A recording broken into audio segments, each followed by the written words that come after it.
Hi, welcome to Revive Ministries Podcast. Today, it'll be March when this uploads. And as a facilitator and one in recovery up here myself, coping skills have been very helpful when springing forward in wellness. I have a new guest. His name is Dr. Krishna, and he's joining us today. I'm excited to have him here, sharing a new concept called intermittent silence that I've never heard before. It is challenging, but I think it'll be very rewarding for some of us who really needs to slow down. So here we have Dr. Krishna. Welcome, Dr. Krishna. Thank you for joining us. Thank you, Bob, for having me. It's great to be here. And it's nice to see that you are having this program, Spring Forward. Yes. And you release it in spring. We have an app that we are having a revamp and having a new user interface, and that will also be launched in this spring in March.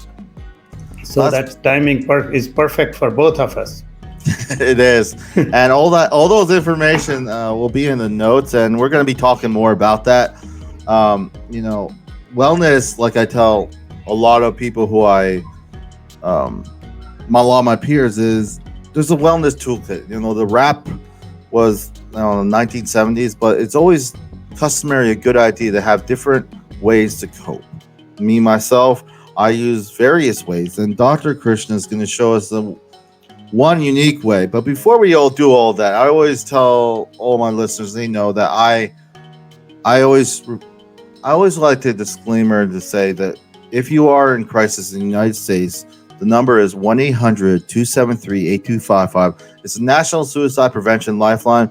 But I do encourage you, wherever you are in the United States or be outside the United States, find what resources you do have. And some of the resources can be as simple as some of the coping skills that we'll be talking about today. There's a quote that I want to share. A lot of people who know me, I have a lot of quotes. And I want you to listen to it. And what does it read to you? How does it read to you personally? And also, what lessons can we learn from this quote? And this quote is from Rachel Naomi Remen. It says, "Healing may not be so much about getting better as about letting go of everything that isn't you, all the expectations, all the beliefs, and becoming who you are." What does that say to you, Dr. Krishna? So to that, I will catch on to beliefs. Beliefs is something that we sometimes condition our mind to believe things that may or may not be helpful to you or his family or society. And letting go of those expectations and beliefs is really vital, becomes very, very vital.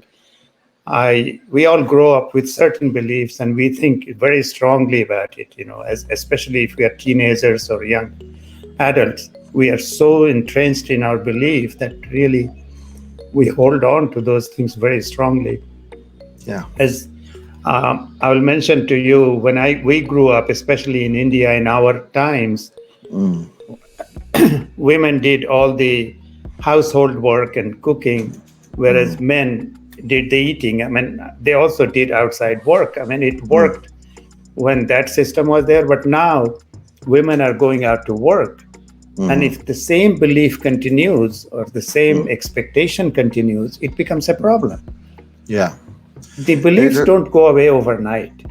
They don't. Usually it's a slow process, but it should go. It should go. And the men should help where needed. And it happened to me as well. I got married. My belief was that my wife will do everything at home, but at the same time she was working, and then she has to have the kids, and so it becomes too onerous in today's society to believe or to expect that they will do all the household work and you won't help. But it does take time, and it should start happening. It does take time, and it's funny because it's just keeping this dialogue going that matters. Like having the conversation when you're too scared to go out and talk about, because like culturally things move slowly because they were there for so long, and certain things, like you said, may need to change. That comes with having a safe place to share. Like life is not static, and that's the problem. Sometimes we get comfortable, and at the time it may work really well, but it doesn't work well now. Life, I found, especially in my recovery, is more dynamic, more changing. The one constant is change, and it's kind of it can be overwhelming. And one thing that makes it very overwhelming is urgency. Urgency in life increases even despite there's a pandemic. I know for me it's just only if attitude. Only if I got this, not even regulating or being, as you would say, present at the moment as we get into the intermittent silence. So I find, when we talk about, a lot of times we want to add things to our lives. Sometimes it's better to, less is more. So a lot of times I find. So with that being said, I want to talk about intermittent silence. And Sure. what have you found useful, and what was your experience? I found this concept very intriguing, and for me, I'm always looking at ways to slow myself down. There have been times I used to say that my thoughts were like a faucet that was leaking. It was not able to slow down. So I found this very encouraging and interesting. So can you share with those listening? Thank you, Bob. So before I come into intermittent silence, let me give you the overall picture of what the concept is. How did the concept come to? So we have a high rate of burnout, say in physicians, about 50% burnout rate. Suicide rate is about, suicide or depression is about 10%. So that's a high percentage. And I was very interested in that area. But I started looking at the people who don't burn out, like 50% don't burn out. What do they have? What qualities do they have?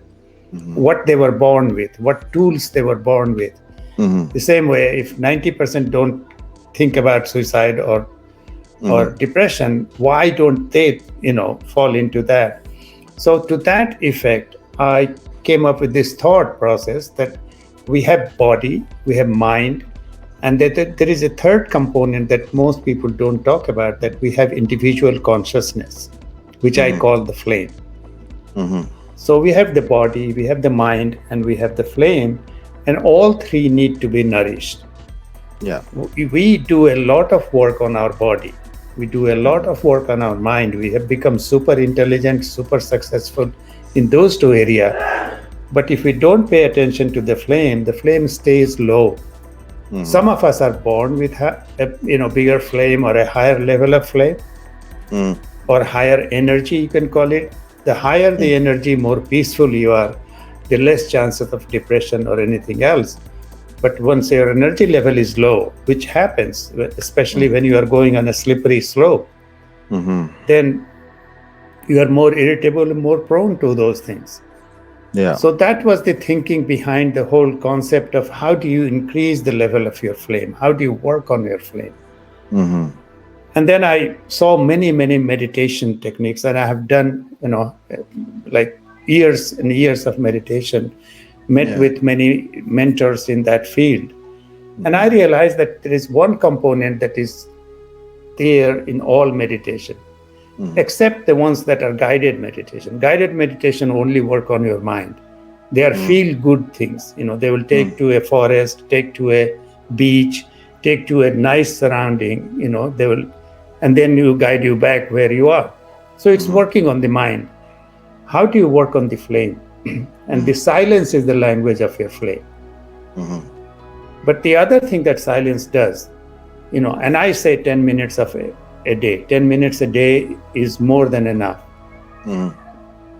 So one other thing it does is it gives all these, so there are 4 steps to intermittent silence. First is close your mouth. When you close your mouth, you are closing every expression, every speech, all those cells that work in your brain that work on that topic, communication, expression, speech, they all get rested for 10 minutes. Yeah.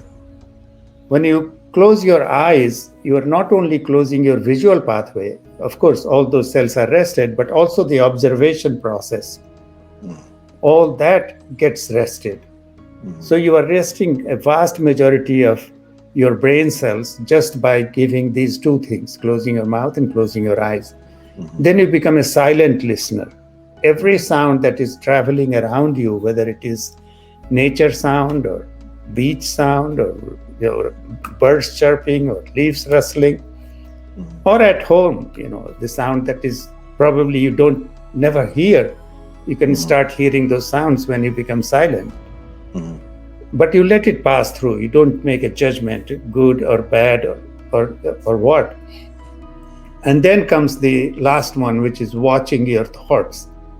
So you let your thoughts just pass through. And if you get hijacked by a thought, that's okay. When you realize it, you come back to it. So even if the thoughts are moving, some people try to stop it, some people try to focus it. You don't need to do that. Yeah. All you need to do is just let it be there. And there is nothing wrong you can do in these 10 minutes. But one thing you will find, and you said you tried it, the first few times that 10 minutes looks like 10 hours. You can do 1 hour of guided meditation, no problem. Yeah. But being silent, we are not used to being silent. Oh, yeah. Ask my wife. But yeah, it is a challenge. But I feel like I like how like you're sharing the steps. I think there's one more step, isn't there? Did you go through all 4? Well, I went through 4. Okay, yeah. There is a fifth one I talk about, but that's not part of the process. Okay. But I do like how intrusive thoughts, this urgency, this rushing. It's funny. You would think everyone at home, everyone would slow down. Oh my goodness, it doesn't. It doesn't at all. It speeds up, and it's funny because customarily, boundaries is another thing. When we're obviously we're talking about intermittent silence, but even in our social lives, how we put boundaries helpful. I a lot of time in Revive Ministries talk about we need room to process things, and like sometimes we don't give any of that room. Like a lot of times we're just impulsive, and I feel that we get ourselves a lot of trouble. I know one thing I always say in my group is emotions are great servants, not great masters. They should not steer the ship. And I feel like in the sense of intermittent silence, because I struggle. I'll be honest. I struggle with quiet. I struggle with dead quiet. For me,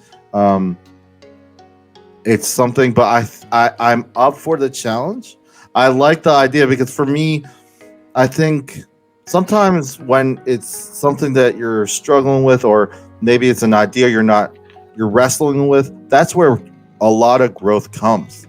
When you're just trying to surround yourself with security blankets, or you're just trying to, you don't really challenge yourself. So I do like this idea of slowing down. How important do you think slowing down is, especially in your professional and personal life in society? So when we talk about the 10 minutes of silence, Mhm. it is pure silence. And there is in the app, I don't know if you tried from the app or you tried on your own. No, The app, okay. no, go So, ahead. No, go so ahead. if you download the app, there is a little bit of instruction for about a minute. Then there is a silence, and then there is a music, like a timer at the end.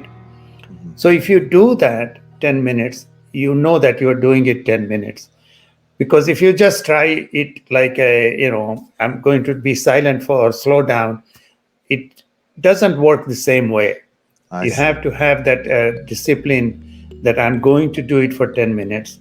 You create your space, you create your time when you want to do it, and have the same time and same space, because somehow the body starts waiting for that time and space if you start doing it.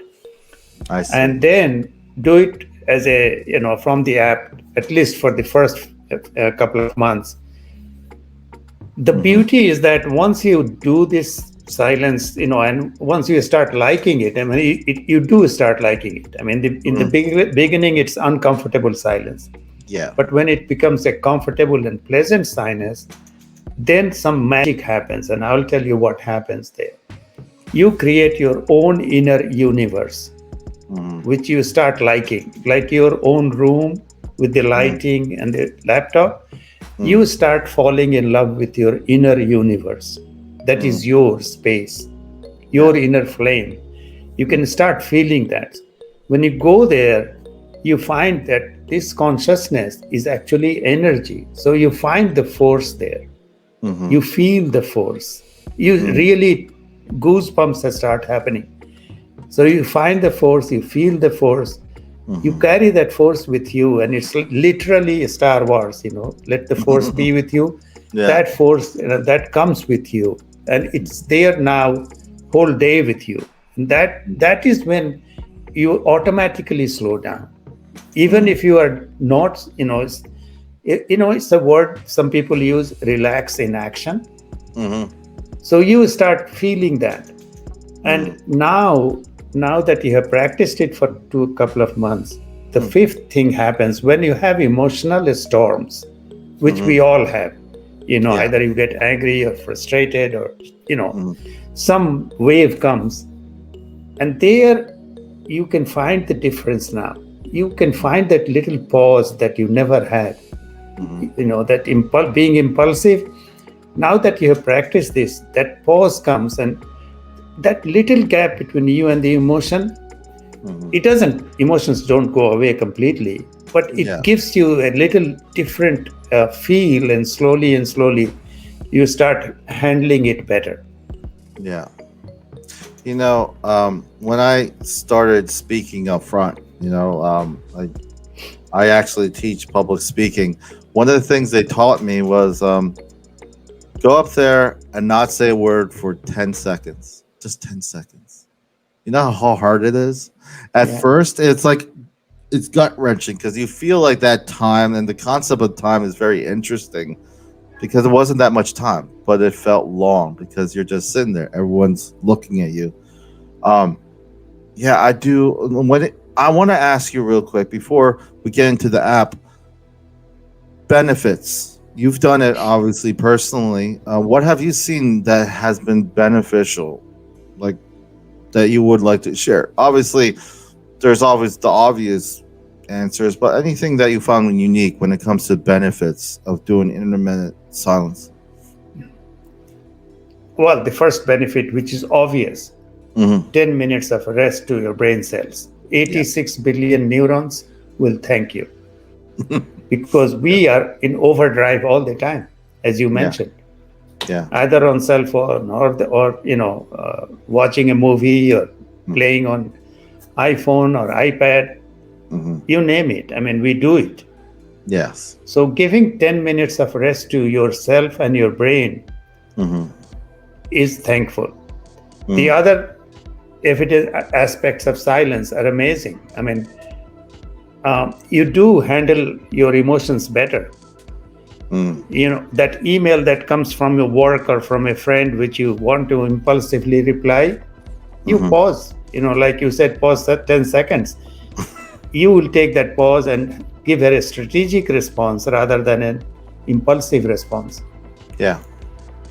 So the benefits of silence are there, but bigger benefits are, in the works, because what happens now, Mm. um, like Einstein said that, Mhm. I think 99 times and Mm. it doesn't come to me.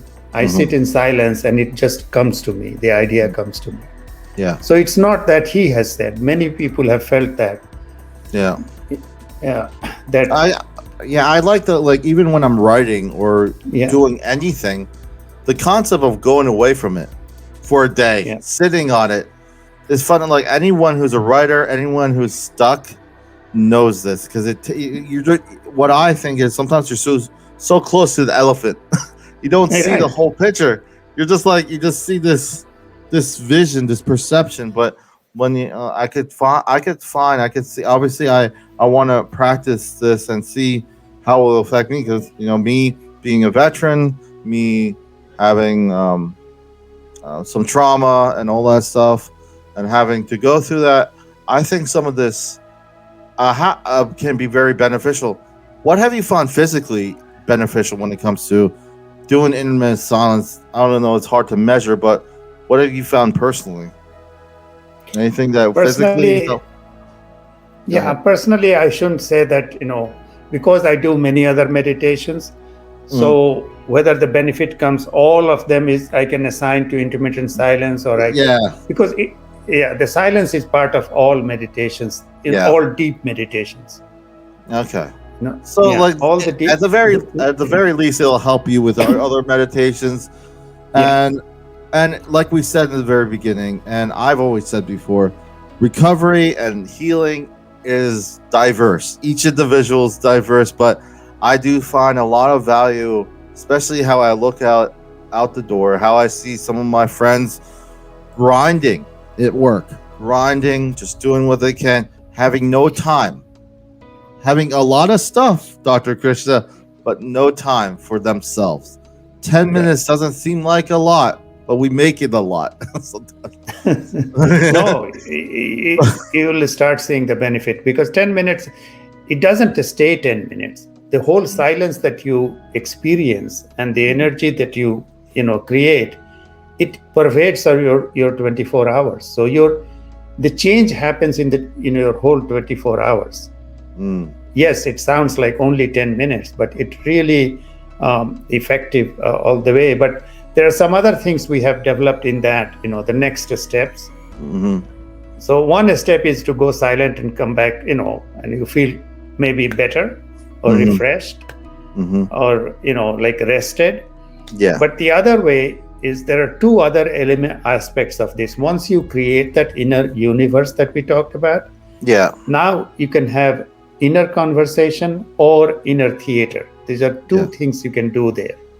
Hmm. So the inner conversation first. So the thing you said, the ideas come to you, you can see the source of idea now. Hmm. Once you go there and just be there and see these ideas coming to you. If you are Yeah. an inventor, if you're a musician, if Hmm. you're a writer, it just comes. I mean, you will be amazed how the ideas come to you, Yeah. which you mentioned already.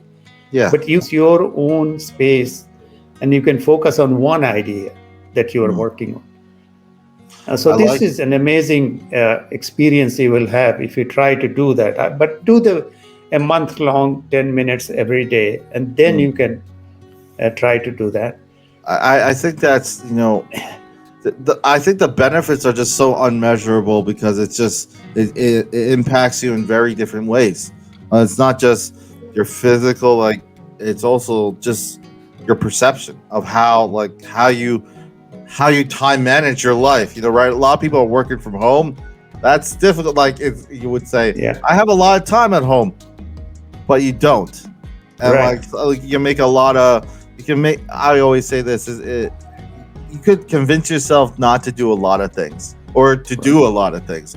But with that being said, I kind of want to ask you a little bit about the background. I know you shared a little bit. You know, you're a doctor, you're a urologist. Am I correct? And Yes. you're a folk. What, you know? Obviously, you did your research on it, but like, what made you focus on this kind of when it comes to overall wellness?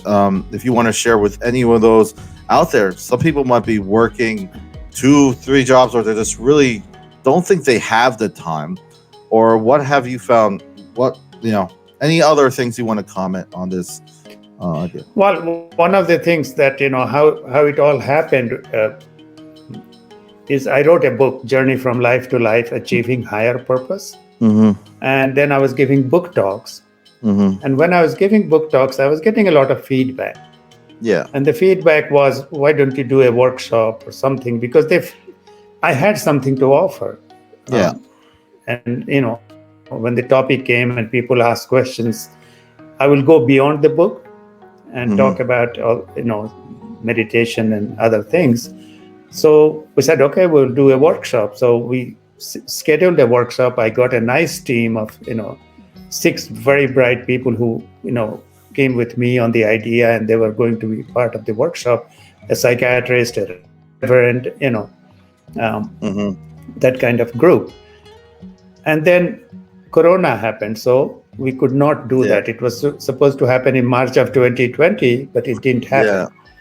So then we said, okay, we'll do some free workshops online, on Zoom. So we did 6 or 7, and people came from all over the country on the Zoom, and they loved it, Yeah. So and then the idea happened that, well, I have all these things that I find beneficial. Can I share with other people? And when I first talked about intermittent silence, I mean, it's coming from the meditation practice, that it is part of every meditation. Can we create a package of its own? And I did it myself for some time and found it very beneficial, and, very, I can get deep easier than, when I say somebody has never meditated, it may take them longer, but they may be born with a high flame, we never know. There are some people who successful people, they're always happy. And why? What's the secret? It's not that we all have to do this meditation or intermittent silence. I live in Maine, and I see a lot of people here, a lot of my friends, they will go to a lake, isolated hut, they have a little, camp there. They will spend a week there. What are they doing? They are spending some time in silence with themselves. So if I say that, no, you have to do this, it will be, it won't be that correct. But yes, it is available even for them. I mean, if they practice, they find it very helpful. But in their own way, ice fishing, staying in that hut, or doing the hunt, even walking in the forest or the trails, and Appalachian Trail. People go 3 months out there on their own. I mean, they have other people, on that trail, but people do try to take time off, at least the lifestyle Maine has. But I found that, this 10 minutes a day works like magic. There are many people or many retreats you can go to, which is 10-day retreats, and you have 10 day of silence or 7 day of silence. Yeah. When you come out of that, you feel like you climbed Mount Everest, because staying quiet for 10 days, not talking, not communicating is pretty. I mean, I have done that, many of them. But how do you bring that in your practical life? How do you bring those principles or those techniques in your regular life? That's one of the things that intermittent silence came out. And it seems like people who don't like the word meditation, and there are many of them, they don't mind trying intermittent silence out, because, as you said, 10 minutes before speaking, I had a friend who said when he was in school, he was in a Catholic school, the nuns will come and say, put your head down, 5 minutes of quiet time. Mm. So it's not that foreign to people in the West. Yeah. Yeah, and I like like you said, it'll be kind of counterintuitive to say you have to, or kind of that, but at the same time, springing forward towards wellness is a combination of all types of coping skills or things Right. that may help you. And for me, I find so many times we convince ourselves not before trying it, and I feel that's sometimes not very wise because you don't really get out of your bubble of and your perception is way a little bit skewed, can be. But I also want to say, when it comes to wellness, when it comes to learning purpose, like you began your book was had purpose. Um, it's amazing to have those moments when you find purpose. Value, if I find, sometimes is sometimes at the center of why we don't do what we do. There's so much urgency, we don't put enough time, and I feel at the very least with intermittent silence, it'll allow you to be with you, because a lot of times Exactly. we're not ever here, we're elsewhere. You can say I'm physically here, but I'm thinking about work, I'm thinking about this, I'm thinking about that, but we never, like you said, at the very least, let our brains rest. There's so much. It's almost like saturation of information out there. There everywhere you look. There's things to read. There's things to do. When we're able to pause, I think it's more important now that we find a way to be silent. And I think for me, this is going to be a struggle, but I feel at least I've learned that you do things and you build a habit. And I always talk about positive coping skills, and whatever direction that leads you to meditation or intermittent silence, it's just like recovery. It's different for everyone, but I do find pausing, at the very least, slowing down. I don't see anything wrong with that. We're too impulsive. We need time to breathe. And again, thank you, Dr. Krishna. I want to also encourage everyone who is listening to and watching, if you are in treatment, obviously I want you always want to be part of the team of your, if you have certain conditions. I do not assume anything. Always tell your doctor who's with you what you're planning to do. I'm not suggestive, but at the same time, it's the communications that's so important when whatever you're going through, whatever treatment you're going through. But I do encourage to be open-minded enough to consider this. Again, I just want to ask. I want to tell you that all the notes will be at the end in the notes of this episode. Any final thoughts, Dr. Krishna? It was amazing to have you here. A different aspect. I never even thought.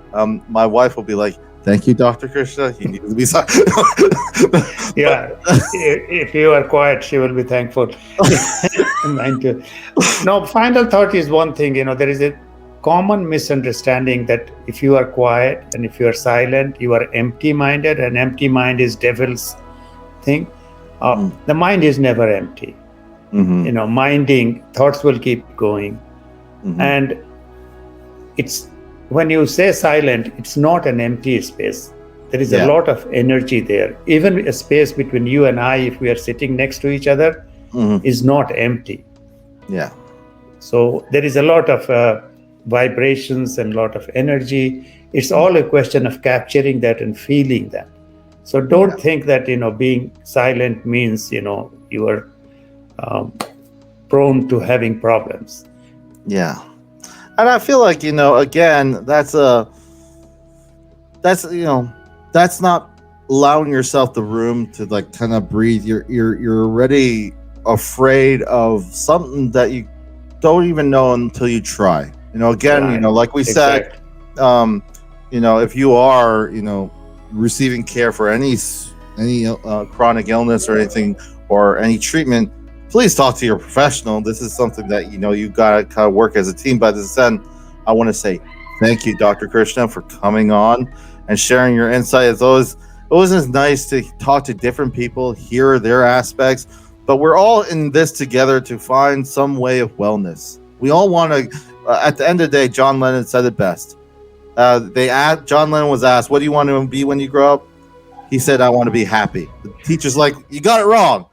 I think now at 30, about to be 39, it makes more sense. I think he's more right than a lot of us like to admit. But yeah, thank you again for coming on. I want to share with those who are listening to stay updated on Revive Ministries on all the platforms, but most notably our website.